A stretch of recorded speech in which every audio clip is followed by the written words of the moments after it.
आताच आपण बघितलं की विरोधकांकडून बाबासाहेब आंबेडकर यांच्या नावाचा नामजप केला जात होता आणि हे करण्याचं कारण सांगायचं तर खरं तर अमित शहा यांनी जे विधान केलं होतं त्यावेळी त्यांनी असंच विधान केलं होतं की बाबासाहेब आंबेडकरांचं नाव घेणं ही फॅशन झालेली आहे आणि इतकं नाव जर तुम्ही देवाचं घेतलं असतं तर कदाचित तुम्हाला 7 जन्म स्वर्ग लाभला असता असं त्यांनी आपल्या भाषणावेळी म्हटलं होतं। आणि म्हणूनच आता बाबासाहेब आंबेडकरांचा पुन्हा पुन्हा नामोच्चार करून एका प्रकारे निषेध हे विरोधक व्यक्त करत आहेत। शिवाय फलक सुद्धा आपल्याला दिसतोय की फॅशन नाही तर पॅशन आहे असं त्यावरती लिहिलं आहे। काल जितेंद्र आव्हाडांनी हे विधान केलं होतं। जितेंद्र आव्हाड माध्यमांशी बोलताना म्हणाले होते की डॉक्टर बाबासाहेब आंबेडकर यांचं नाव घेणं ही फॅशन नाही तर पॅशन आहे। शिवाय ठाकरेंनी सुद्धा यावरून निशाणा साधला होता।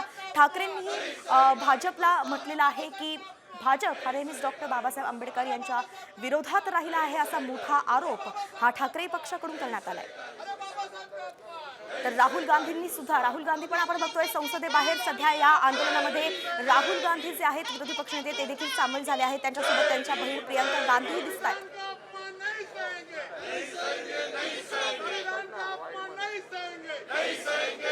या संपूर्ण आंदोलनाकडे आपण जर बघितलं तर एक निळी चादर याला आल्याचं आपण बघतोय।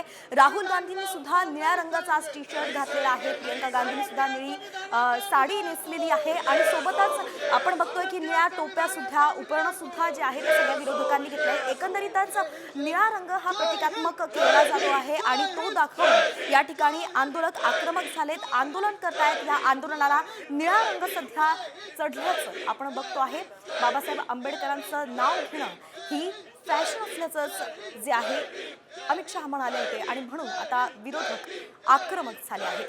तर ठाकरेंनी असाही आरोप केला होता की भाजपकडून सातत्यानं महाराष्ट्राच्या दैवतांचा अपमान केला जातो, कधी छत्रपती शिवाजी महाराजांचा अपमान केला जातो तर आता डॉक्टर बाबासाहेब आंबेडकर यांचाही अपमान करण्यात आला आहे आणि म्हणून अमित शहांनी देशाची जाहीरपणे माफी मागावी अशी ही मागणी विरोधक करतायत।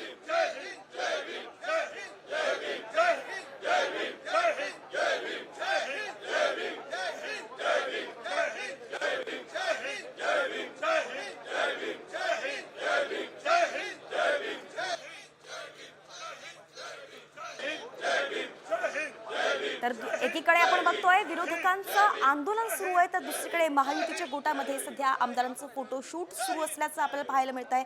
ही दोन्ही सुद्धा चित्र आपण जे बघतोय ते विधिमंडळाचे सध्या चित्र आहे। एका ठिकाणी विरोधक आक्रमक झाले आहेत, विधिमंडळ परिसरात ते आले आहेत, घोषणाबाजी करतायत। महायुती सरकारच्या विरोधात ही संपूर्ण घोषणाबाजी सुरू आहे, भाजपच्या विरोधात ही घोषणाबाजी सुरू आहे तर दुसरीकडे महायुतीचे मंत्री जे आहेत ते एका लाईन मध्ये उभे झाल्याचं आपण बघतोय। या संपूर्ण आमदारांचं फोटोशूट सध्या केलं जात आहे। हे सगळे सत्ताधारी आमदार एका लाईन मध्ये सध्या उभे आहेत आणि यांच्याच विरोधात खरं तर आता विरोधक आक्रमक झाले आहेत, परंतु सध्या यामुळे विधिमंडळाचं कामकाज जे आहे याच्यावरती परिणाम होण्याची शक्यता वर्तवली जाते। मंगळवारी राज्यसभेमध्ये जेव्हा अमित शहांनी हे विधान केलं होतं त्यानंतर तिथे संसदेत सुद्धा सगळेजण आक्रमक झाले होते आणि कामकाज ठप्प झालं होतं आणि त्यानंतर हिवाळी अधिवेशन जे नागपुरात सुरू आहे त्यावेळी सुद्धा सभागृहाचा त्याग विरोधकांनी केला होता।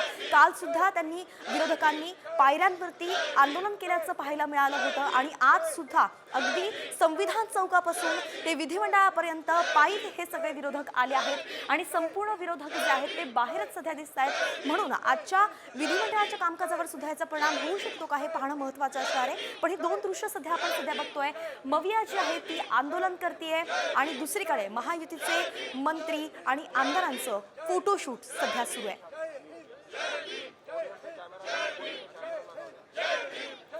डॉक्टर बाबासाहेब आंबेडकर यांच्यावरून जे विधान केलं गेलं अमित शहा यांच्याकडून त्यावरून आता देशभरात त्याचे पडसाद उमटताना दिसत आहेत।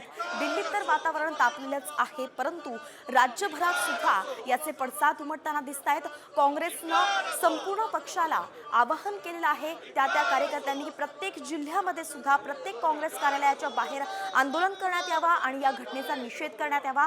त्यानुसार आपण पाहतोय की 2 दिवसांपासून राज्यभरात आंदोलक तापले आहेत, कुठे रास्ता रोको सुद्धा केला जातोय, घोषणाबाजीही केली जाते आणि अशा अनेक वेगवेगळ्या प्रकारातून विरोधक आपला संताप व्यक्त करतायत, विरोधक त्या विधानाचं निषेध करतायत। अमित शहा यांनी जाहीर माफी मागावी असं त्यांचं म्हणणं आहे तर पंतप्रधान नरेंद्र मोदी यांनी त्यांना आपल्या मंत्रिमंडळात ठेवू नये, त्यांनी राजीनामा त्यांचा घ्यावा अशी सुद्धा मागणी केली जाते।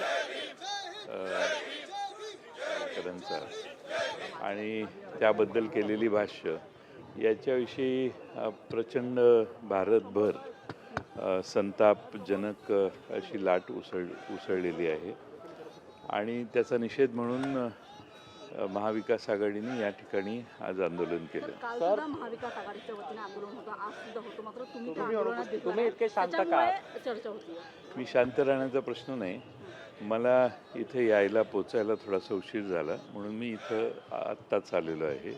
मी त्या आंदोलनात सहभागी होणार होतो पण थोडासा मला वेळ झाला. सर, आम्ही प्रत्येक अधिवेशनात जयंत पाटील एका आक्रमक रूपात पाहिले होते. नेत्यांना नेण्यात आलं होतं, आंदोलनात नेण्यात आलं होतं, पण तिकडे अजित पवार आणि कोणीही त्यांचे आमदार उपस्थित राहिले, एकच फक्त आमदार उपस्थित राहिले. काय वाटतं? मला माहीत नाही का नव्हते गेले, त्याचं काही कारण असू शकतं ना.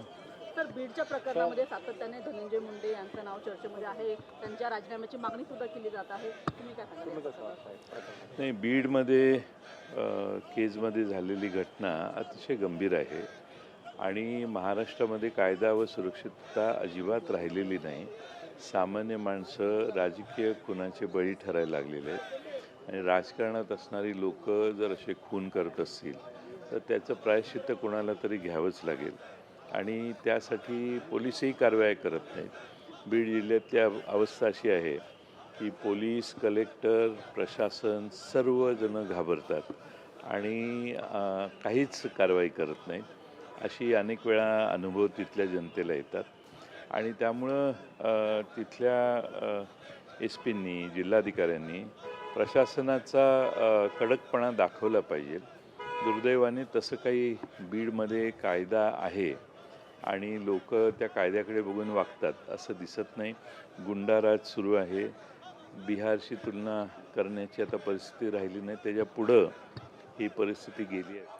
जयंत पाटील सुद्धा विधिमंडळात दाखल झाले आणि त्यांनी माध्यमांशी आता संवाद साधलाय. काल खरं तर पायऱ्यांवरती जेव्हा आंदोलन केलं जात होतं विरोधकांकडून, त्यावेळी जयंत पाटील हे बाजूने जाताना दिसले होते, त्या आंदोलनात सहभागी झाले नव्हते आणि आजही ते उशिरा आल्याचं त्यांचं म्हणणं आहे आणि म्हणून ते आंदोलनात सहभागी होऊ शकले नाही असं म्हणतोय. ही दृश्य आपण सध्या पाहतोय. मुख्यमंत्री देवेंद्र फडणवीस हे विधिमंडळाच्या परिसरात सध्या दाखल झाले आहेत आणि ते आता या ठिकाणी जिथे महायुतीचे मंत्री आणि आमदारांचा फोटोशूट सुरू आहे त्या ठिकाणी ते आले आहेत.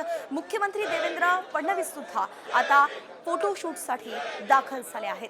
एकीकडे विधिमंडळाचं वातावरण तापल्याचं आपण पाहतोय, विरोधक आक्रमक झाले आहेत, तर त्याच ठिकाणी दुसरीकडे महायुतीचे मंत्री, आमदार यांचं फोटोशूट सुरू आहे आणि या ठिकाणी आता मुख्यमंत्री देवेंद्र फडणवीस सुद्धा दाखल झाले आहेत. ते देखील फोटोशूटसाठी आपण पाहतोय फोटो फ्रेममध्ये सध्या आले आहेत.